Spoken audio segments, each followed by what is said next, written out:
I'm here. All right. Yeah. Welcome, Dylan. How are you guys? I'm good. Good. Welcome to Matburn. I'm sorry it's not under better circumstances. Yeah. Today we're with Dylan Turner and DeAndre Anderson, and we're going to talk about their good friend, EJ Elliott, who used to wrestle at Pelham High School and wrestled at Truett McConnell. Is it Truett McConnell? Is that the name of the school? Yeah, it's Truett McConnell in Cleveland, Georgia. With DeAndre in college. So I thought I'd bring these two guys on, and unfortunately, EJ was a victim of a shooting on Friday, and it looked like an apparent robbery. And I don't know if you guys heard, but I just read that they caught the guy about 3 hours ago. Yeah, I saw that. I didn't even know. I've been checking on it, but I hadn't seen anything yet, and I kind of been busy for the past few hours, so Yeah, I'm glad they caught the guy. Yeah, his name is Montrell Austin.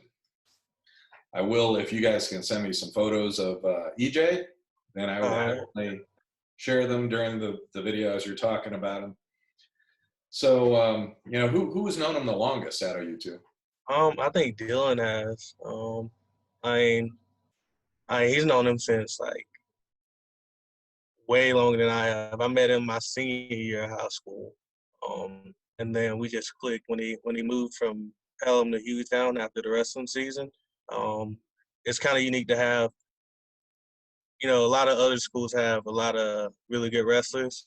With me, it was just kind of me by myself until, as far as being at that high level of wrestling. So when he moved, then I kind of had somebody to talk to more about it.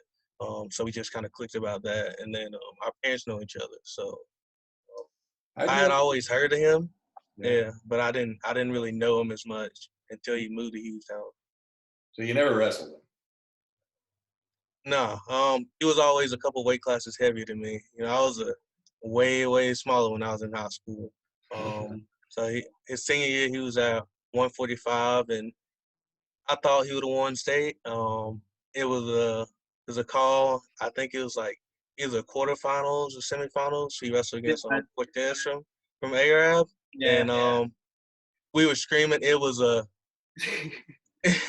it was a crazy situation because his mom was up there, my parents up there screaming, and 'cause we wanted him to win so bad, Yeah.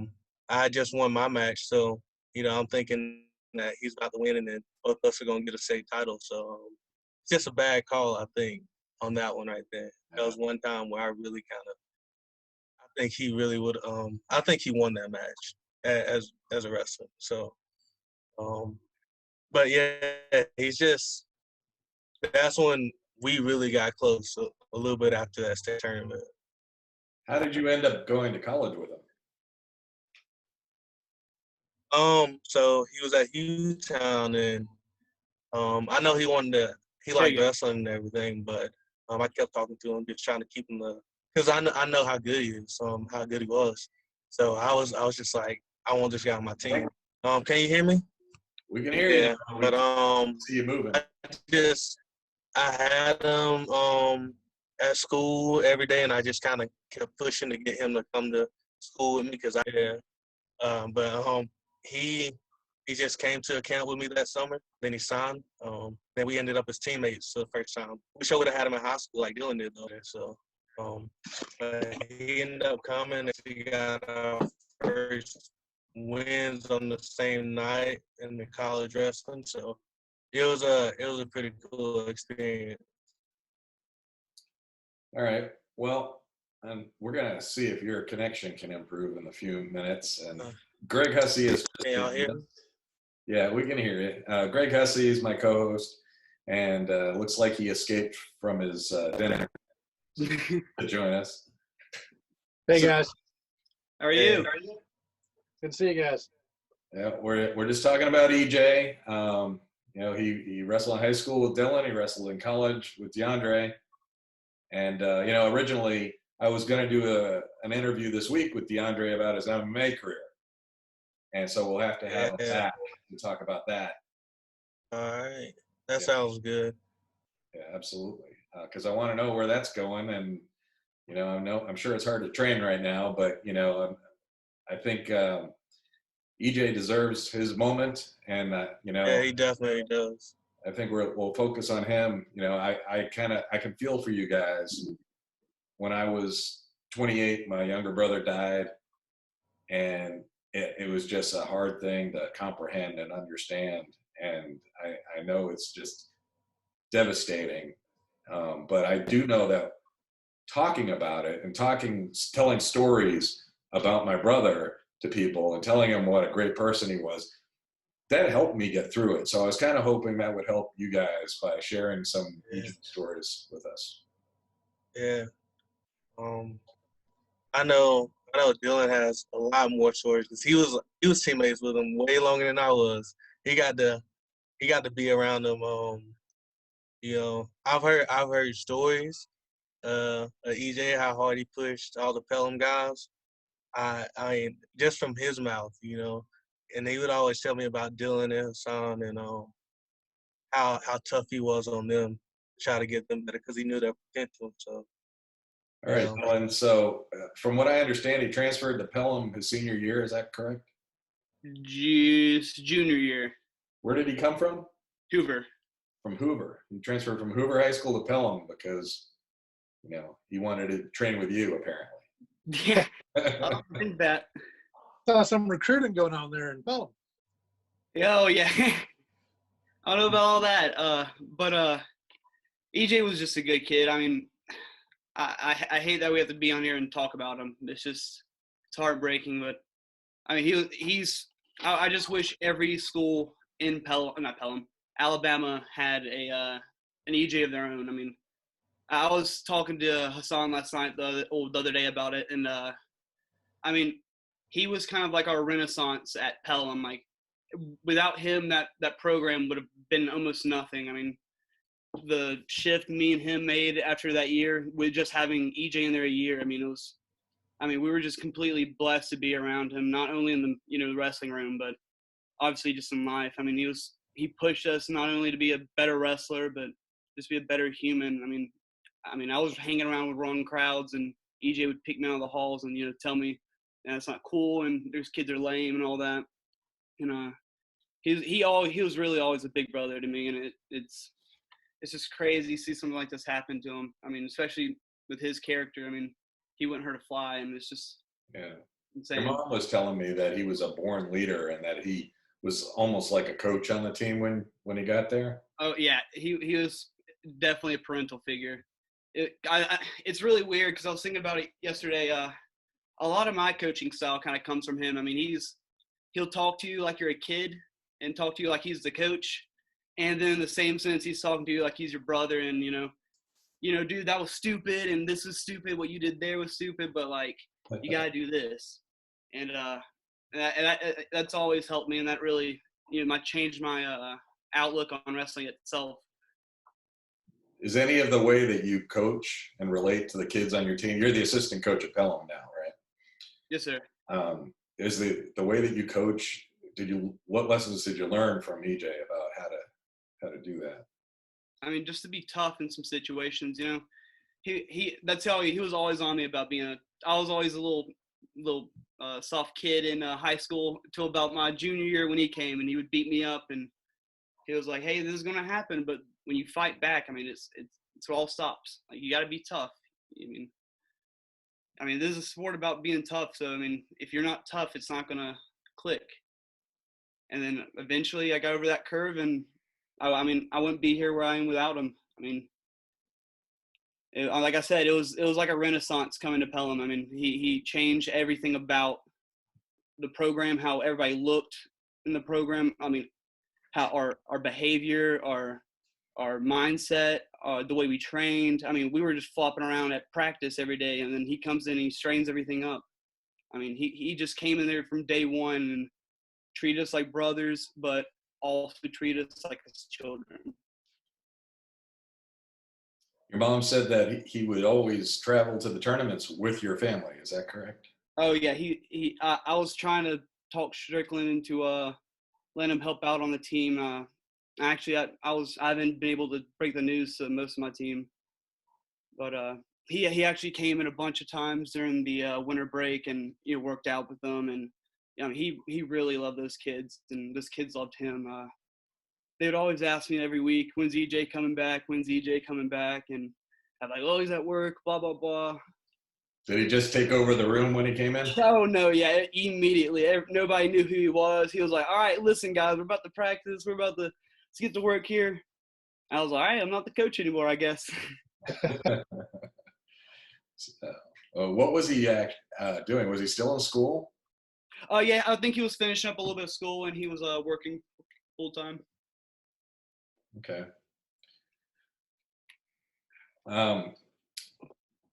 Tell us some stories from his wrestling days.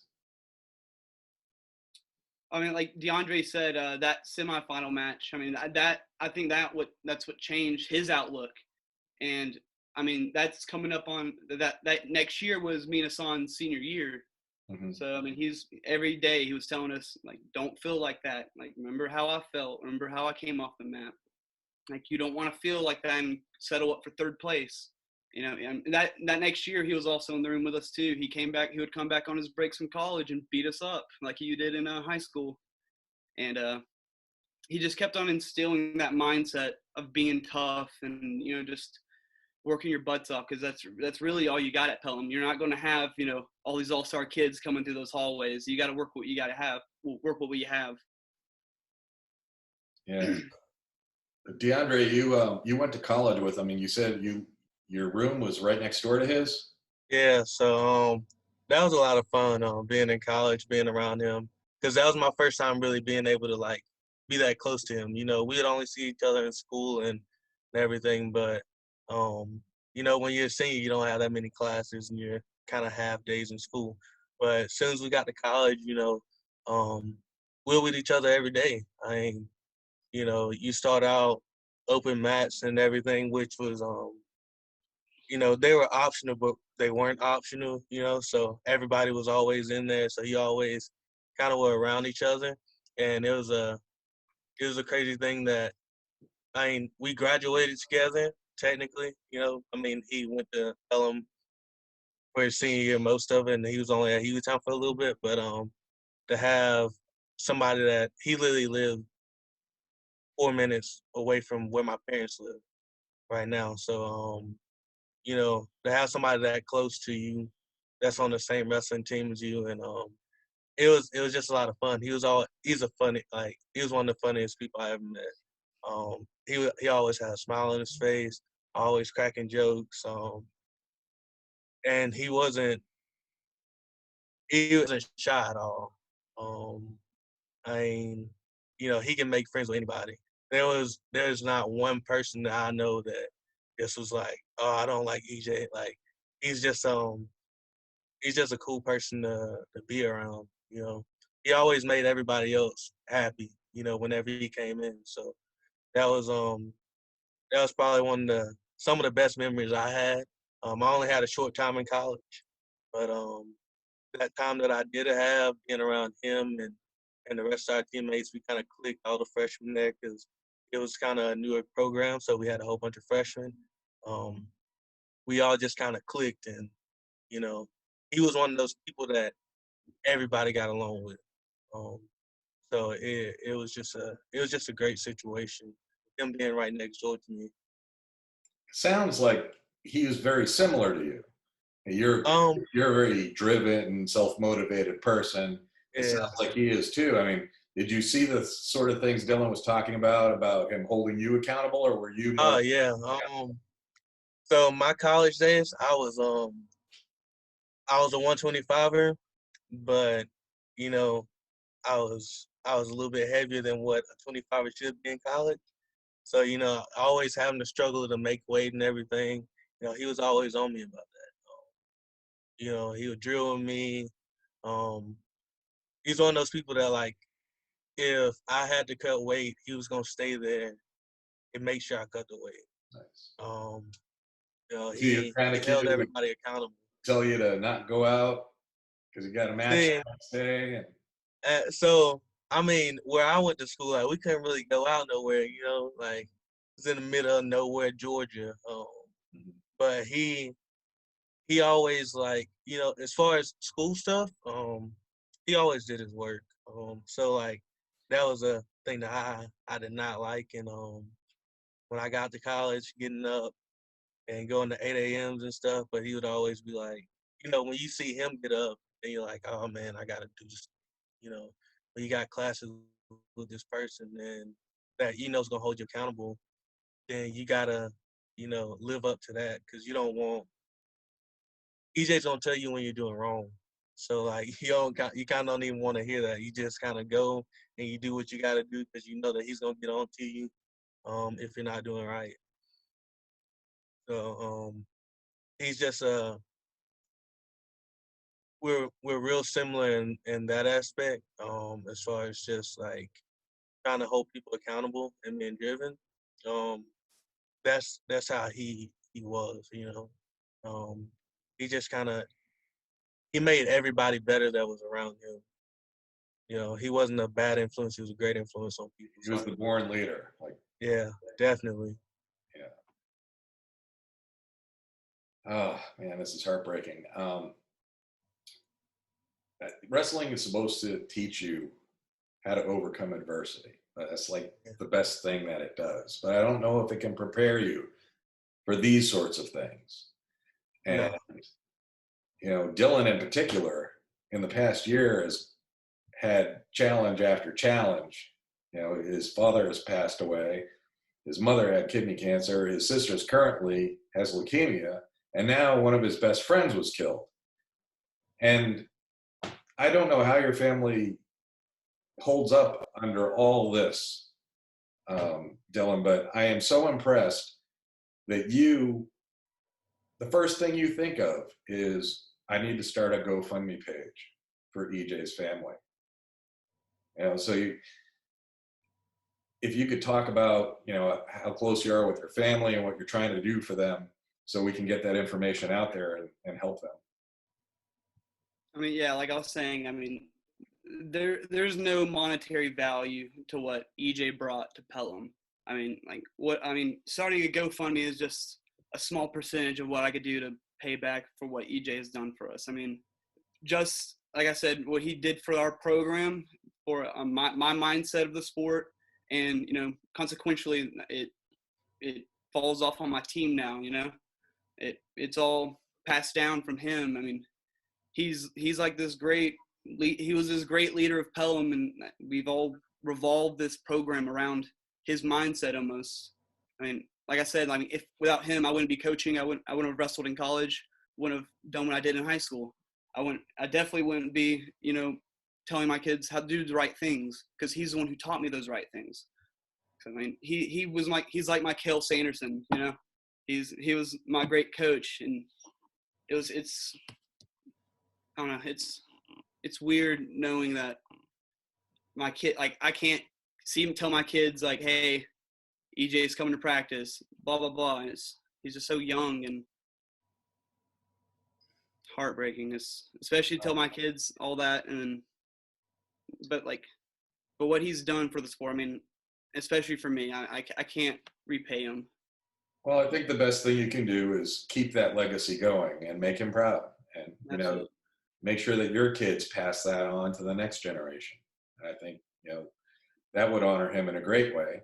I understand his family was extremely supportive of him, and they always had his back. But at this point, I understand they need help, because nobody prepares for a young man to pass away at this age, and financially they don't have the resources. Nobody would really, to cover the expenses, which are enormous.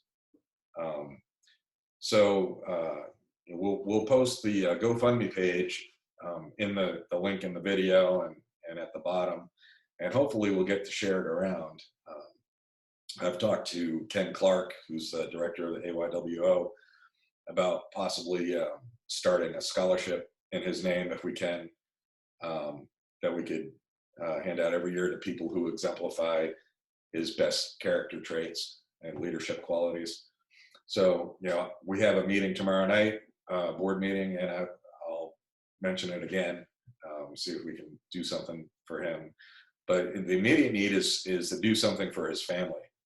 So, I think this is where the wrestling community can step up. I mean, it's nice to be part of all these wrestling groups, but if you don't step up and help out when these people really need you, then, and what's the point of all the lessons you learned in wrestling, right? With the family and the brotherhood. And I think these are the things that bring the wrestling community together. So I'm glad you could do this for his family.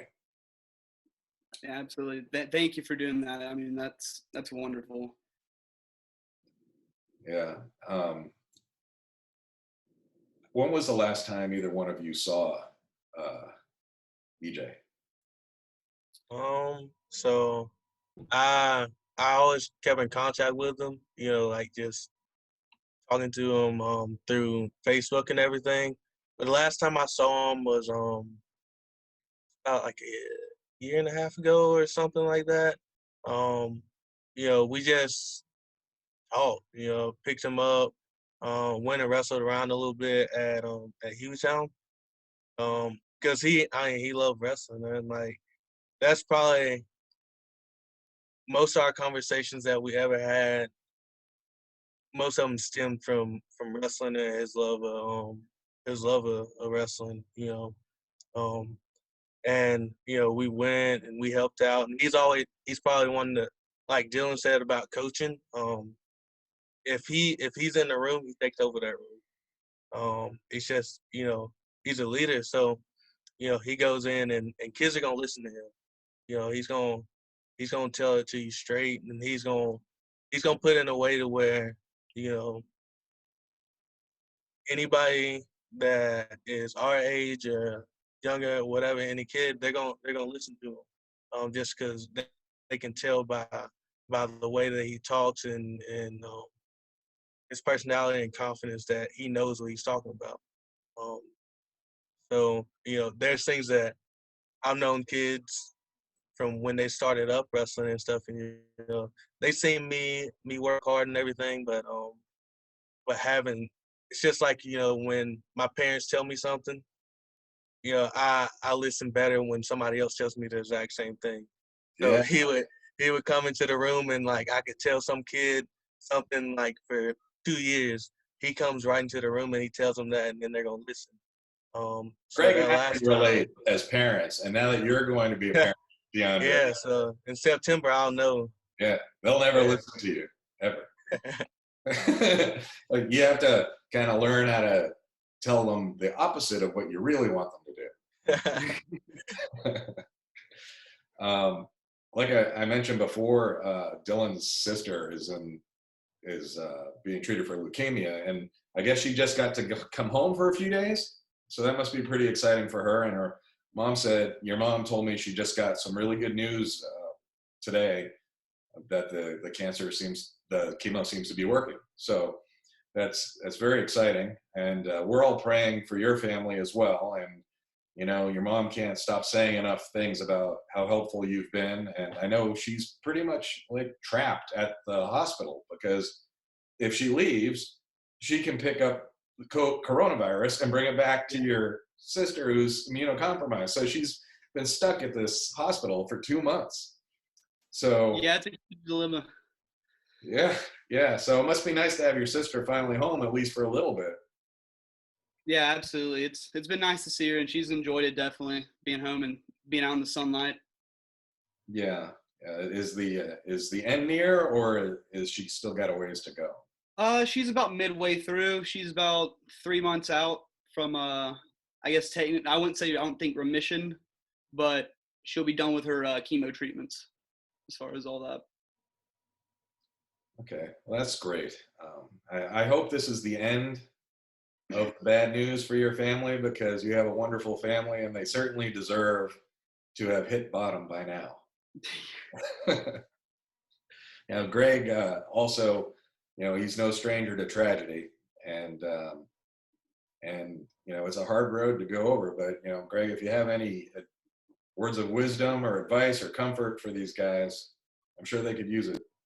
Well, I was going to say it's a, I hate to say opportunity, but it's a good opportunity especially as a coach, to talk to your younger kids about, in EJ's case, leaving a legacy.